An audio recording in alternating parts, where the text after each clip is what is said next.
Hey there, folks. I'm Matt Hansen, And I'm John Johnson. and you're listening to Planes, Trains, and Comic Books, the podcast where we discuss favorites we've reread, comics we want to read, and everything in between. And here's the comic we picked this week. Good. All right, we're back. Back again. Yeah. With another episode of Planes, Trains, and Comic Books. You guys are in for a special fucked up treat this time. We're actually going to talk about planes and trains. No. No. I mean, maybe the guy that we're going to talk about killed some people on some planes and trains or around those areas. Threw some bodies around some airports or something. No, I had to say something light because this is a fucked up. This is crazy. And it's true. And it's true. And it's true. So you're welcome for the nightmares. All right. Yes. This shit is it's gonna haunt you. It's gonna be deep. It's gonna go a little graphic. For maybe. real. I don't know. But So we've done some true crime before, and again, we both have a little history with it as far as my dad loved watching true crime and like autopsy things, and so Right. I remember a lot of stories of like Ted Bundy, Ed Gein, John Wayne Gacy, things like that. right. But I didn't know much about this one, and it's fucked up that I didn't know much about this one because this is like the worst serial killer in the United States history. Yeah, and it's one of the reasons why I thought this would be a fun look. Fun look. a fun look into, the most prolific serial killer in American history. And that is John Ridgway, the Green River Killer. Green River Killer. So that is the name of the book we did this week. It's called The Green River Killer. I didn't look at who put this book out, actually. It's I didn't see the group, but it's the comics by Jeff Jensen and the arts by Jonathan Case. Oh, okay. Yeah, and Jeff Jensen, now we should say, this book is written from the point of view of Tom Jensen, who is the father of Jim Jensen. So, this isn't like Torso, where Torso was so we have some facts from the papers from the 20s or whatever, or the 30s. And, we're also throwing some characters in for fun to kind of make the story a little spicier. Then we're going to change the ending to give it some closure.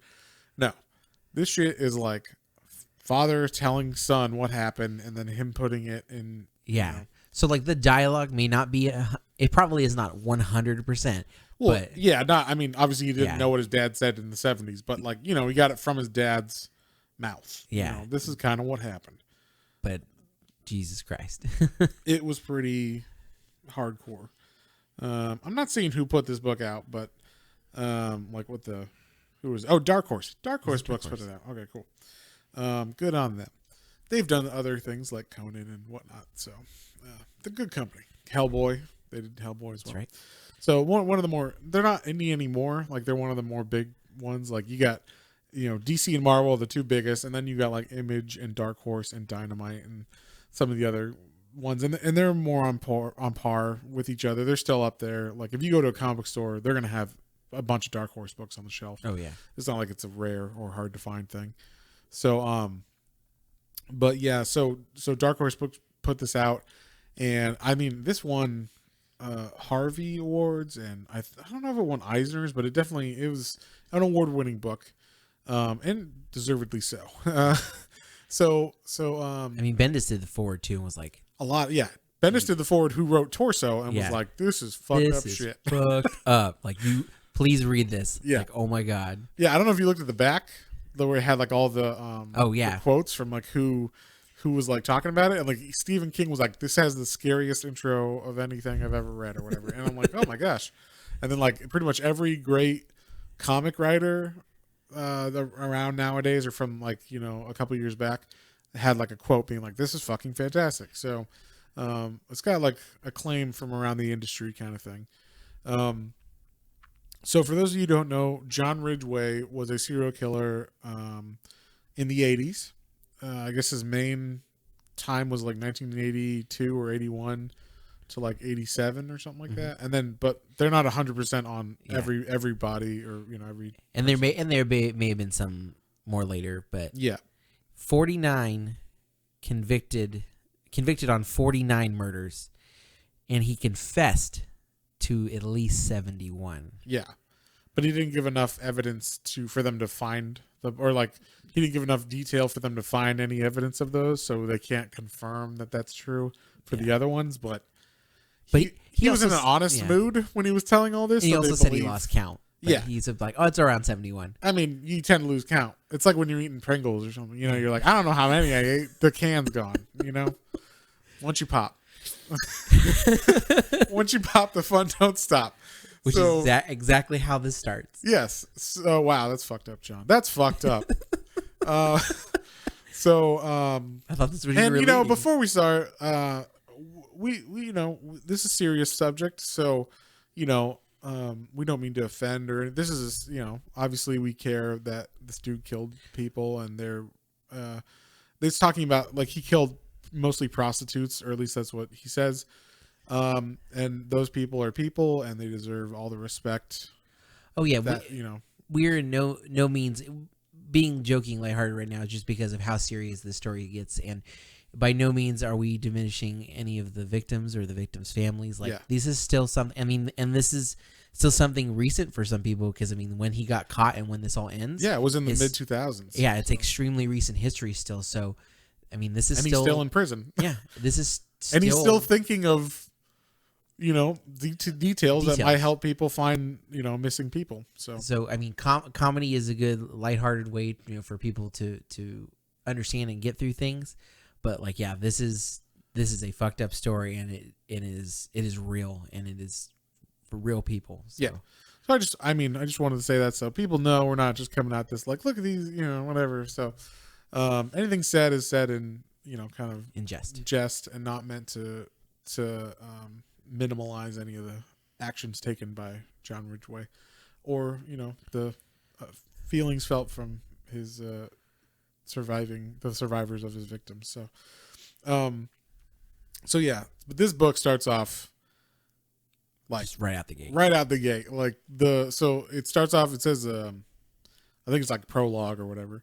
And it says like, it starts off, there's like a little kid playing and this like teenage boy. You're not sure exactly how old he is, but he's got a little wispy mustache. So you're like, okay, he's got a Letterman jacket on. So like, oh, he must be like somewhat young. And he sees a boy playing who's like maybe 5 or 6. And he's like, hey, what are you doing, kid? And the kid's like, oh, I'm just playing out here. He's like, you play out here often? He's like, oh, yeah. He's like, what does your dad do? Oh, my dad, works at Boeing. What does your mom do? Oh, she stays at home. She notice you're gone a lot? Oh, yeah, I'm always gone. She doesn't care, blah, blah, blah. And then he's like, why don't we build a fort in the woods? Yeah, we can be friends. Yeah. And then, he actually says, hey, can we be friends? And the kid's like, yeah, we'll be friends. So he's like, hey, let's go build a fort in the woods. And they're building it a little bit. He's collecting wood and stuff and setting up a boundary. And when the kid's got his back turned, I guess John says, hey, go get that piece of wood over there. It's going to be like good for the fence or whatever. And when the kid goes over there, he's like, hi, I think he said his name was Kurt. I think so. I think it's Kurt. He says, I'm Kurt. What's your name? And right when he said, like, what's your name? You just see, like, John Ridgway walking up behind him, like, in the panels. And he had his hand in his pocket, like, the whole time. And he pulled out a knife and he just stabs the kid. Oh, man. The panel where the kid, like, he turns over and the kid says, like, why? Yeah, the reactions in the faces are very vivid. And John Ridgway just says, I just wanted to know what it felt like to kill someone. And then, like, walks away. Yeah, and the kids, goes back face down. Is like, help, someone help. Like, yeah. But and luckily we find out that kid did not die. Yes. So, but that was super messed up. But yeah. Wait, and that was in the 60s. I think it said it was 1961 that happened. So, like, John, has had issues from, this isn't like, he made it sound like when he was confessing later on, like, oh, I just, I would have sex with them and then they'd make me mad and then I'd snap and then I'd strangle them. Like, that's what happens. Kind of like it just happened. I didn't plan it. No, but like, looking at a little bit of his background, he has all of the like check boxes Yeah. of the making of a serial killer. 100%. Like killing animals. He had like a screwed up family life. Stuff with his mom. Yeah, his mom. Like Yeah. his mom like used to like berate him, and then like also be like, oh, he's like something would happen and he may like get like a little roughed up or dirty. He'd be like, oh, you're dirty. You need to go clean yourself. But then she would like go and like clean him herself. Oh, really? Yeah. And I will say, like, I just read this book. I know John did a bunch more. Research. I like true crime. Yeah. And Yeah. as long as we can talk a little more about it, but long story short is like she was kind of like the start of his like weird like obsession with like things that shouldn't be, because like she would like make him clean him, or she would clean him even as he got older, and like she was scantily clad and dressed, and like she, you know, he would be almost not clothed or naked, and like so he kind of like, because she like belittled him, she like sexually abused him basically. Yeah, like so he kind of like he was attracted to his own mother, and so like he was screwed up, and like his dad was verbally abusive too, but like he was also kind of like subservient to the mom a bit. Like the mom was definitely like the worst of the two. Yeah. So like there was this weird dynamic in the household. So yeah, he had a messed up childhood. Yeah, and I mean, you'd have to be, I would assume, too. Yeah. Very few people that I know of, like if you're a serial killer, there's always those tells generally. Like something had to have happened.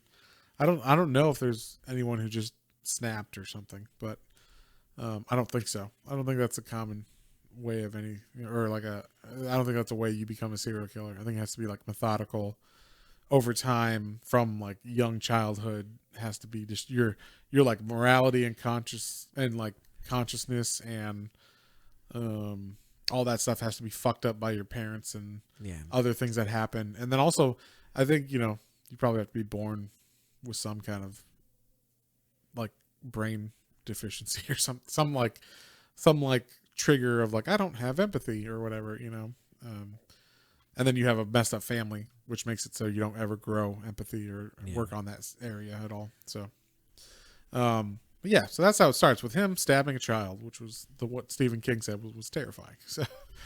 And then this book does jump a bit around his dad's life, like future past kind of thing. And it just goes through like the life at the beginning is like real quick through the life of his dad, Tom. And it's like, here's Tom in high school, and then here's Tom in the military, and then here's Tom when he's talking to the girl that's going to be his wife, and then here's Tom when he's married, and he's going to become a cop, and then when he gets out of the military, he's like, oh, I'm just going to be a cop, and he becomes a burglary detective, I believe, and then initially that's what he did, and then I think they pulled him aside when they found the 4 initial, I think, bodies that were in the Green River, which is why he's called the Green River Killer. Actually, those are the only bodies I think that were found in the Green River, because after that, everybody was looking at the Green River, so he stopped dumping the bodies there. But those were the first 4, and so they named him after that. And that was in 1982, I believe. That first body was 1982. Yeah. So he, so when that happened, they pulled him on to the squad to like investigate that, because it was more, he wouldn't be dealing with homicides like, where violence is happening. It's like, oh, things have already happened and you're a good detective. So like you just help detect, you find clues and evidence in the crime scenes that are already here, like where we found the dead bodies and stuff. So, and I got to give it to Tom. Tom, from the moment he was on the case, was like on the case. Like he was, whether they had money, whether he like had to miss some, holidays or whatever, he was always on this case, like trying to help families and find evidence and find who it was. It was really cool to see like a good detective story in this, that like he really cared about the families. He checked on a lot of the family members of people who had gone missing throughout this whole story. Yeah. And obviously he was a good family man, as much as he like, I'm going to miss this, but that, we have to figure this out. Yeah. and like it seemed like his family was quite supportive too. None of the panels really were like his wife mad or anything. Yeah, like yeah. that, so. Unlike most, like, you know, you think most of the stories you hear, or at least in the movies and stuff, are like detectives are like, "I'm on this job, damn it," and his wife's like, "Why don't you Why spend aren't you time with home?" me?" Yeah. And the kid's like, "Daddy, I missed you." He's like, "Shut up! I'm trying to find Al Capone," or whatever the fuck it is. Yeah. And this was just like, no, his family's like fine and supportive, and he seemed like a good dad, and like was there when he needed to be. Yeah. Like it didn't seem like his kid was like he missed all my baseball games or something. It was like, no, he was there, but he also was able to do this, and stayed on track with it. So We should say going into this forward, all of the artwork in this book is black and white. yeah, And for being all black and white, I was really impressed with some of the things they were able to convey and show when they are showing some of the crime scene in the artwork, and like some of the like, but either body and or decaying of body, you can really tell where there's like bone and like rotting flesh and like and all just in this line work. It is really detailed. It's really without being gross because it's Yeah. black and white, so you don't see like any of the colors. there's no or blood or anything. anything like that, obviously. But it's just like a really good art. Yeah. you know. And like the one thing that really struck me in this are the expressions they get on the faces when something really, like when the kid gets stabbed, Yeah. or when they find, like when they go to one of the first crime scenes and they see these bodies, Yeah. there's a panel of his face looking away in disgust, Yeah. and it was so like it. I mean, Like you felt what he felt. Yeah, it was really intense. Yeah, really the cool. the artist did a really good job in this book, especially the way.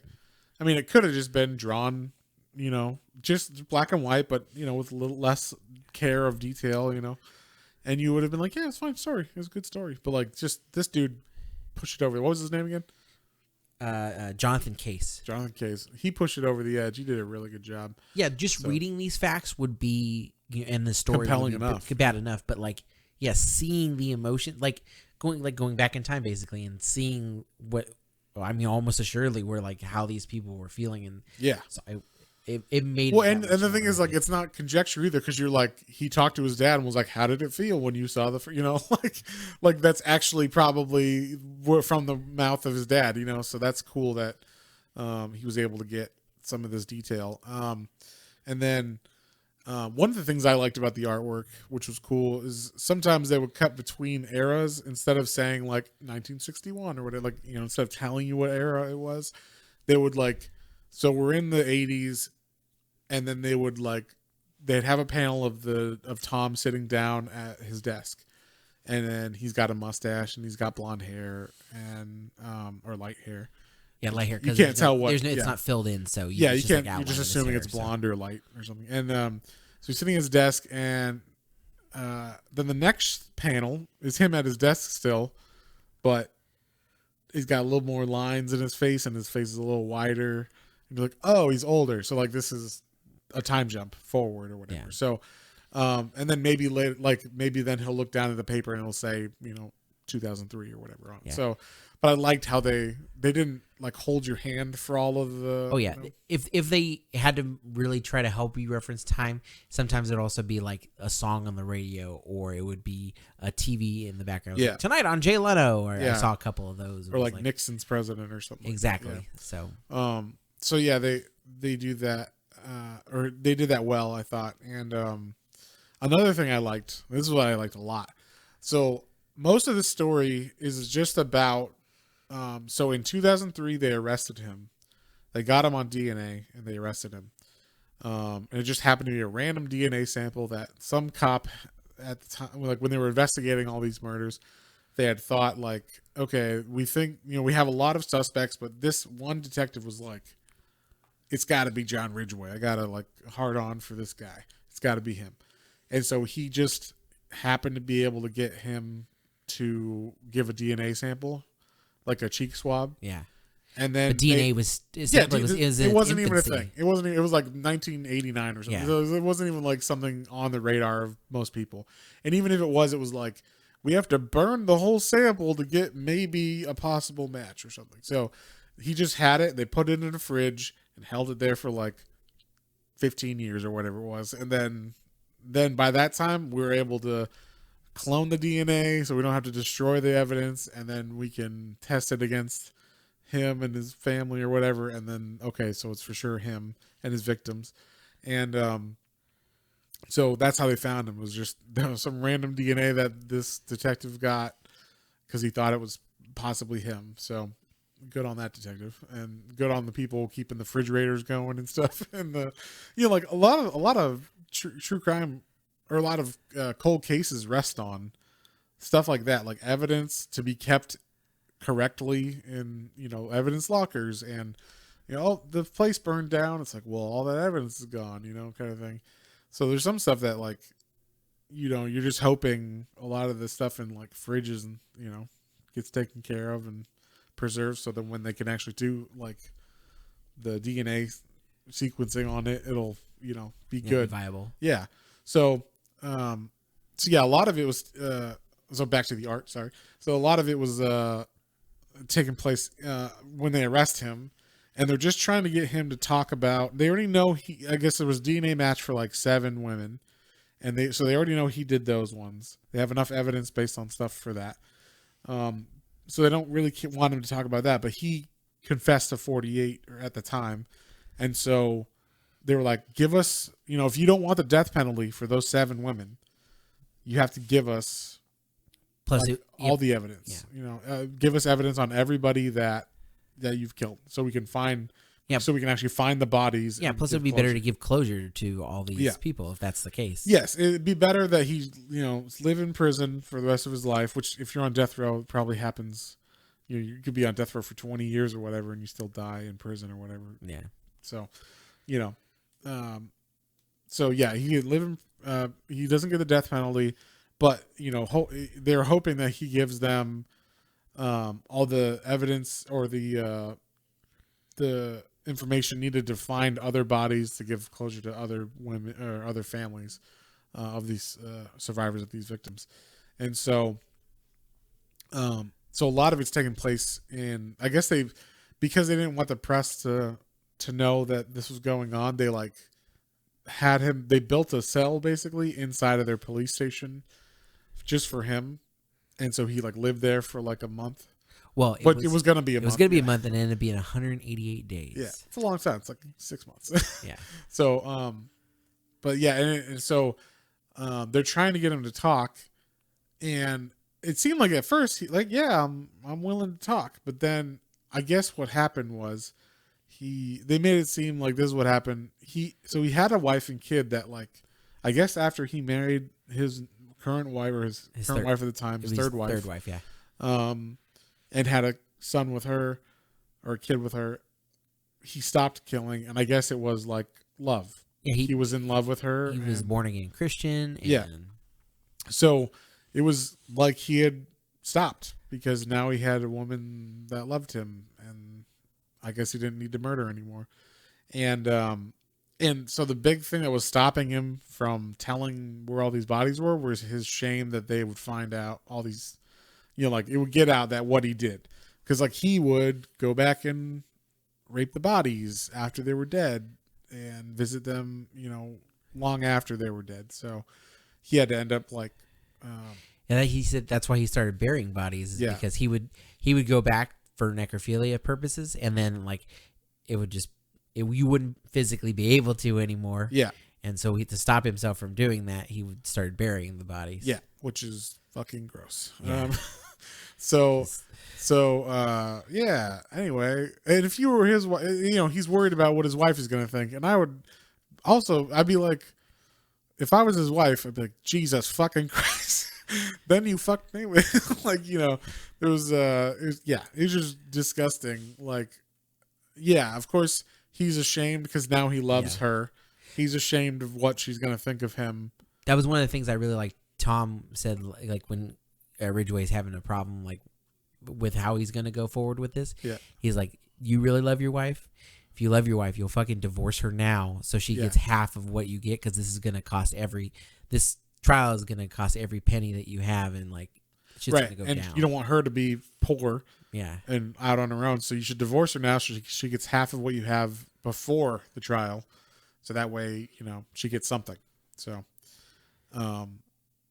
Yeah, and so so the art that I'm gonna get to eventually, the art that I was talking about is when he's talking about, like, he's starting to interview Ridgway, and Ridgway, he's like, being evasive, and then Tom is like, think about the woods, or think, like, put yourself back then with old Gary, and then then it cuts or like the next panel is Ridgway kind of thinking, and then you see the walls behind him that were the cell or the interrogation room, they become the forest that he was in. And so then he's basically reliving he says how he strangled this woman, and went on and told like the whole detail of it, and like why he did it that one place that he was envisioning in his head. But it was cool just to see him like in the cell or in the interrogation room, and then all of a sudden he's in a forest and reenacting or whatever. So really, really, that's like the funny thing is I didn't notice it the first time I read it, and then like I was reading and I was like, wait a second, and I went back, I was like, oh, he's like, they did a really good job of like just transitioning it to, you're taking this journey with John Ridgway as the reader, like, as well, not just you're reading about what he said to them. You're like, you fell into what he was thinking as well. Yeah. And I didn't even have a like notice that the transition into a forest or whatever. So I thought that was cool that like it just flowed so well. But yeah, so you get more notes. I was just saying that him going back and reliving and talking about it was real creepy too, because he kind of fell into that. My throat, pardon me. You got a frog there? Yeah. He like they went in an area where a baseball field was, and there used to be trees and stuff, and he was like, oh yeah, man, there was a spot right over there. There's probably some buried, because that was a really good spot for killing, and just like some of the lines. He's so nonchalant. Yeah, just like just super chilling. Like, yeah, field right there. Chills. It's a good killing field. I like that he, they keep like, think more, and Gary's like, oh, I guess I've forgotten a lot, these past 20 years, and Tom's like, the detective is like, yeah, I've been doing the same thing for 20 years, and it's funny because I haven't forgotten anything. Yeah, I remember everything about all these cases. So yeah. So like it goes back and forth a bit, and the one that really, really hit me was when he has his kid in the car to go and. Oh yeah, that was super fucked up. So I think it's the kid from his second wife. Yes. Yeah. So he was married 3 times. The first one divorced. He was in the Navy. He came back. She cheated on him, and he also was fucking a bunch of prostitutes overseas. Wow, John. And well, I'm just joking. I don't know. They didn't say anything about murdering them. I'm just saying in general. No, I'm just joking. The way you said it, it was funny. You're like, he was just fucking whatever. Well, I'm just saying he was doing the same thing she was doing. He was being a sailor, basically, whatever. Yeah. So, so they divorced, and he was mad, but he hadn't quite started. Except for that boy in the beginning, he hadn't like been killing yet. And then he married his second wife, and they had a kid together, but then she divorced him, because like they weren't in love, right? And he said that's what triggered him. He said that's what triggered him, and that's when he started killing. Not that he didn't try to stab a boy when he was younger. Somehow he was able to keep it murderous. Yeah, I don't know what he did. I don't know if it was like Dexter, where he like killed bad people or something. Well, I think it was just the sex at the time, because he was still having sex with like prostitutes and things. Oh, okay. Yeah. I think it was just the act of sex, and I guess it hadn't quite made him angry until his second wife divorced him. He was like, oh, I want this love too. Okay. And I'm not getting it. I'm analyzing the best I can. Right. Yeah. We are not professional policemen. But so he's talking about some back in the day, and he used to use his kid to pick up prostitutes or younger, like. And I wasn't sure. Some of them didn't seem like they were necessarily prostitutes. They weren't all. Some were like just younger women, either runaways or like looking to get around. Well, somewhere. Okay, so like the woman that you're talking about, he picks her up and he gives her a ride, and then it's like implied when we get to where we're going, that's what we're gonna do. So I didn't know if she was just a hitchhiker that he picked up and then took, or if that was an act that they did for the kid. You know what I mean? Like. So was she just a hitchhiker, or was she just putting on an act like when he's like, hey, do you need a ride? Because the kid's in the car, and she's like, yeah, I'll take a ride. And then, but it's actually a prostitute and he's going to like pay her afterwards. But, yeah, the one you're talking about, he had the kid in the car and he's like, hey, do you need a ride? And she's like, yeah. And then she gets in and they have this nice conversation and everything's all cool. And then he's like, oh, you know what, Timmy? Like now that they're at the destination, I'm going to like go help her make sure she gets to the door. Okay. Or whatever. You stay in the car. Yeah. I'll be back soon. Yeah. And, and then he goes and murdered her. Yeah. Yeah, it was it's super again, just chills. Yeah. I mean, using your own kid as like bait to like be like, oh yeah, everything's fine, get in the car. Well, that's not too. I mean, that's happened before. I don't know if you know anything about the Btk Killer or like some of these other serial killers, but like Dennis Rader who's the Btk Killer. He was like a Boy Scout. He would take his kid on Boy Scouts. And, like, while they're camping with the Boy Scouts, he'd be like, hey, I forgot something. And then he would go, like, murder someone and then go back and be like, cool, I got my soda or whatever that I forgot. And then if they ask where he was, he'd be like, no, I was at the Boy Scouts with my kid. Everybody here saw me with the Boy Scouts. I'm like, yeah, he did. He was here. So it's like, oh, alibi, basically. But, yeah, it was super messed up. So John Ridgway also did that, but more blatantly upfront about it. Like his kid could totally be like, yeah, that lady was there, so yeah, just messed up stuff. What else did you read about this guy? It's like he was good. He was in it for the sex, right? And then like he wanted it to be a good thing or whatever, and that's what he said. Yeah, I mean, I think actually he was like, I mean, I want to have sex, but also like, I think it's just like I hate my wife, my ex-wife, so I'm going to kill any women who aren't giving me what they want, because also, or what I want, because also at the very end of the book they focus on one particular lady who was, I guess, just someone who would sleep with John on the regular, and who he was like, oh, like she gave me everything I wanted, she made me feel loved, like, it wasn't just like a bang and done thing. It was like, we'd sleep in the same bed all night and she would cuddle with me and that made me feel wanted. And then so like he had a relationship with this lady pretty much, like, and on and again, like just a kind of like fling thing or whatever. Like, but basically there was one time, the last time before she died, he picked her up. And she was like, look, I don't have time to really like do anything other than a quickie. And he was like, that's fine. And then they had sex. And then she was like, okay, I got to go. And he's like, no, like you didn't do what I wanted, which is like be here all night and be here for me and blah, blah, blah.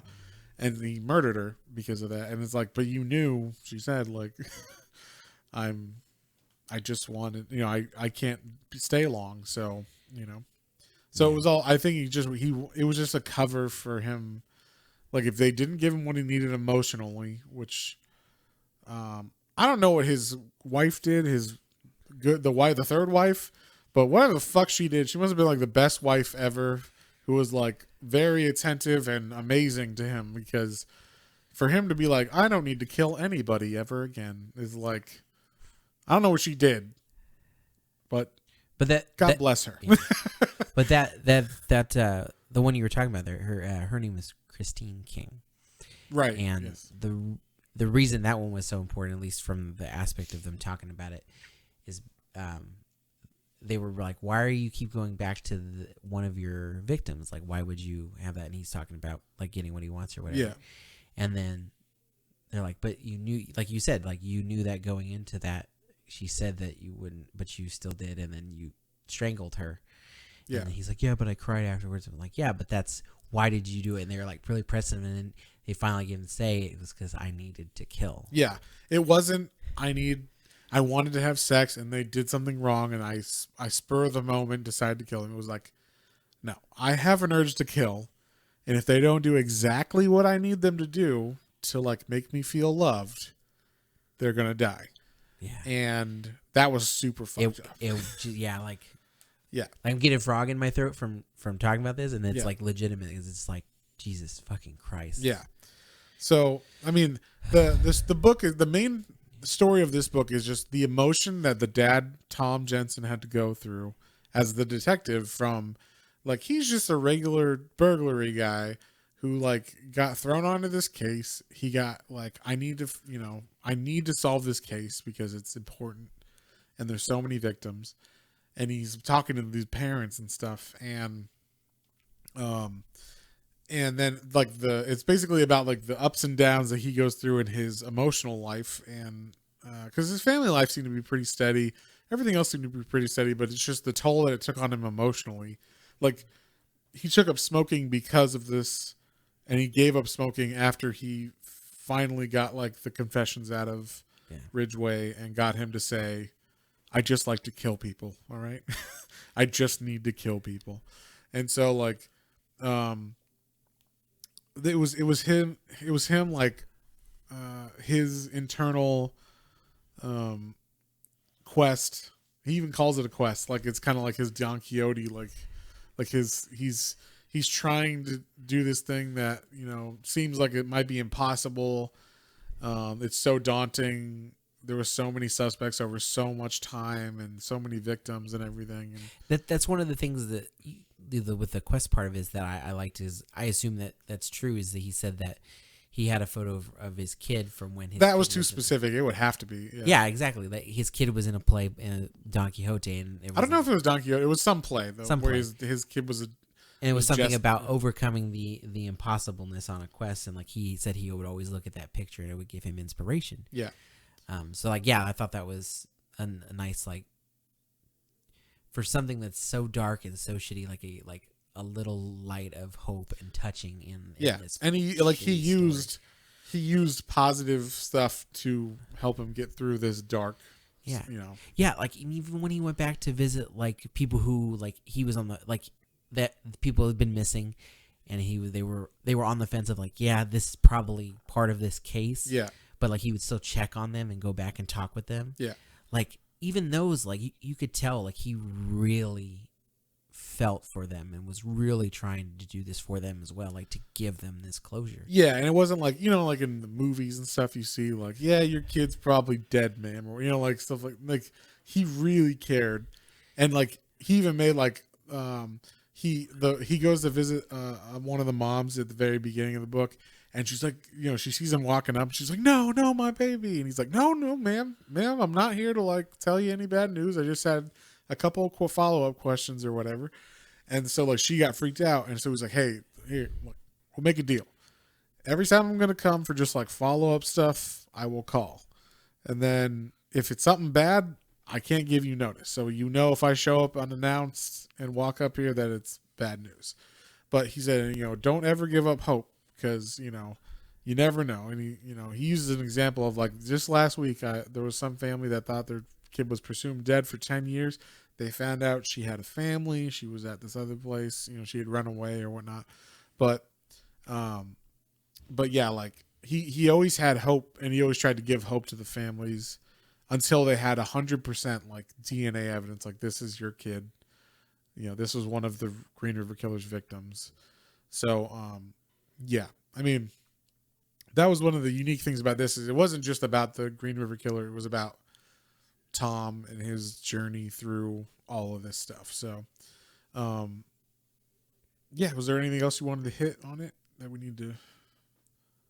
Not particularly. I think the last little end note of the book with the son talking about, like, I was kind of sweet too, is like he was making something up to his mom, because there was a tiny weird coincidence that the chapel that the detective Tom and his wife got married is the same chapel that the Green River Killer and his first wife got married at, because they were both in the Navy. Yeah, so I think they just got married. It just happened to be at the same Navy. So yeah, so it super soured it for his wife. So he took his wife after the case was all closed, and took his wife to get remarried in Maui. And Maui, I think. It was Hawaii.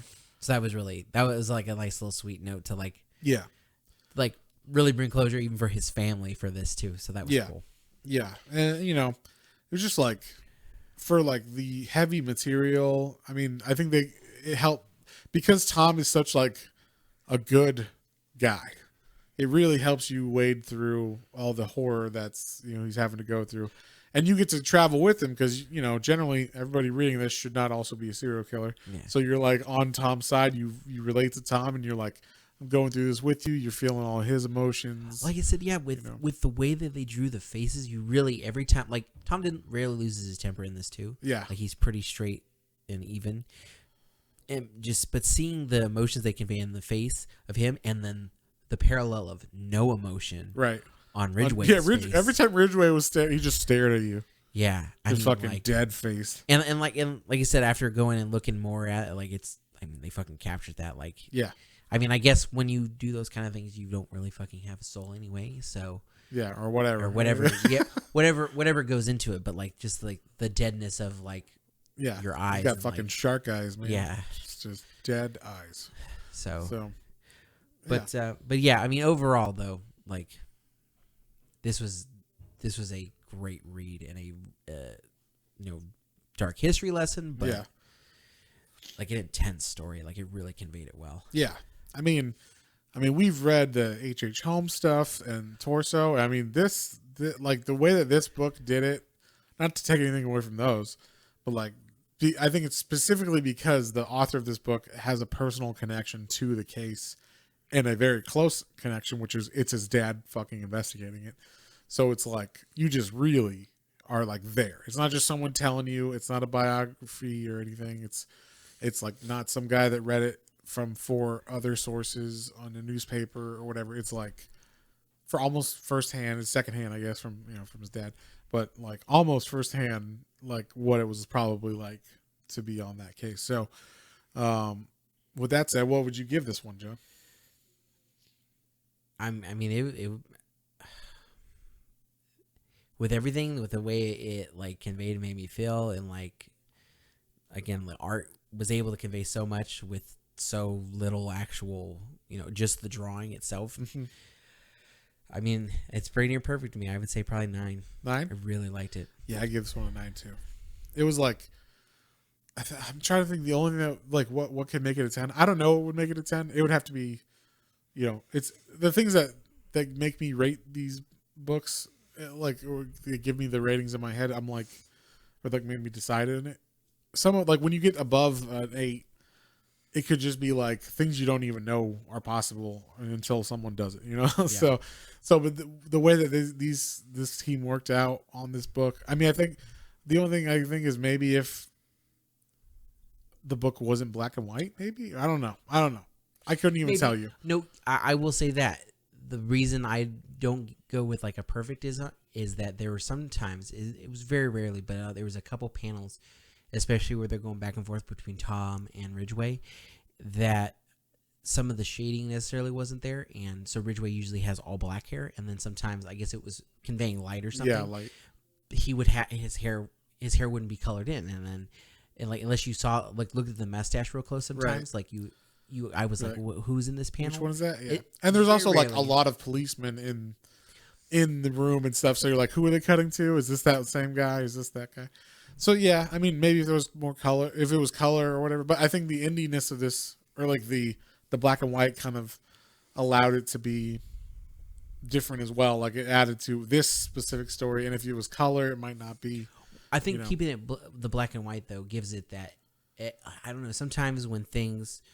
Yeah, when they're too horrible, having that black and white almost makes it like more intense for me at least. Well, and it's kind of the opposite of Torso, which was like a lot of this story we're kind of making up because we don't know all the details.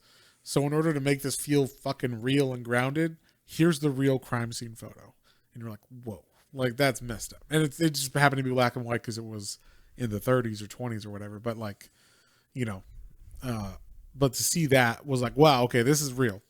Even though like some of this stuff obviously isn't, or we find out later it wasn't that grounded that. Whereas this is like, we know this is real. Yeah. This happened 10 years ago or whatever. So he's still alive in prison. And so one last thing, actually, one of the things you mentioned, I didn't even think of it until because we were talking about like how I knew all these other serial killers pretty well because of my dad, but why this one didn't stick out if it's so bad. Yeah, I forgot about this.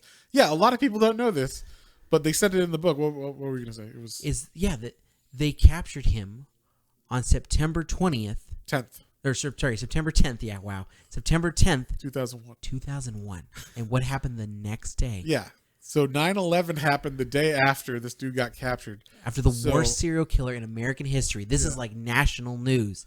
And it wasn't because of 9/11. 9/11. So like I would imagine if you lived in Washington, it was news all over the place. Probably. But because of 9/11 happening. Wait, did we say this was in like the Seattle area? Oh no, probably not. We talked about this a lot. The Green River Killer was in Seattle. Green River's in Seattle. So anyway, yeah. So, but yeah, like read the book to find all the details. Yes, but that was like I was like, wow, that's crazy coincidence. What a coincidence. Yeah. And there's weird. A lot of stuff happened. Like we just around, important things happened the day before 9/11 or whatever, true. So, yeah, there are a lot of little weird. We won't get into all conspiracies, but there's a lot of little weird things. Look into it, people. Conspiracy theories. All right. That's what we're doing a podcast. Yeah. God damn it. Yeah. They can't stop us here if we talk about it. Conspiracy cast. Planes, Trains, and Comic Books. Yeah, but for real, the government's shutting us down. But that was wow. I was like, wow, that makes sense why this wasn't a bigger thing that like people know and talk about a lot more. Yeah, because I didn't know who he was until I listened to a lot of true crime podcasts, and I was listening to the last podcast on the left, which is they're a little bit more comedy oriented about this stuff. So if you didn't like that comedy aspect of our podcast, probably don't listen to theirs. Yeah. But if you're okay with that, give it a listen. It was a while back because they have such a big catalog. I think they're all like 300 episodes or something. So, but they did one on John, or I think it might have been one or two on John Ridgway, Ridgway, and and what they said was he stopped killing because of the power of love. And every time they would bring that up, they would play a little clip of "That's the Power of Love." Yeah, the little Huey Lewis song from Back to the Future, which made me laugh so fucking hard. Like every time they would talk about it, it's the power of love. Like they just put that little clip in, and it made me laugh so hard. So yeah, which is kind of true because that his marriage or whatever somehow sated his bloodlust or whatever. But yeah, so really interesting case. I mean, I would suggest reading books on this stuff, and I mean, look up. I'm sure that detective might have Tom Jensen might have some stuff on it or whatnot that he's written. Maybe not. I don't know, because he seemed to be pretty affected by it, and he didn't. Even the son said he didn't want to talk about it like that much to him. So, but I'm sure that I know there's a lot of true crime podcasts on John Ridgway, and I know for sure there's also like a forensic files on John Ridgway and some of those stuff. So check some of that out if you want to know more info. I'm sure we missed a bunch of stuff because we're dumb, comic book podcasters, just talking about this one comic. But yeah, so I give it a 9. John gave it a 9. Great book. Everybody should check it out.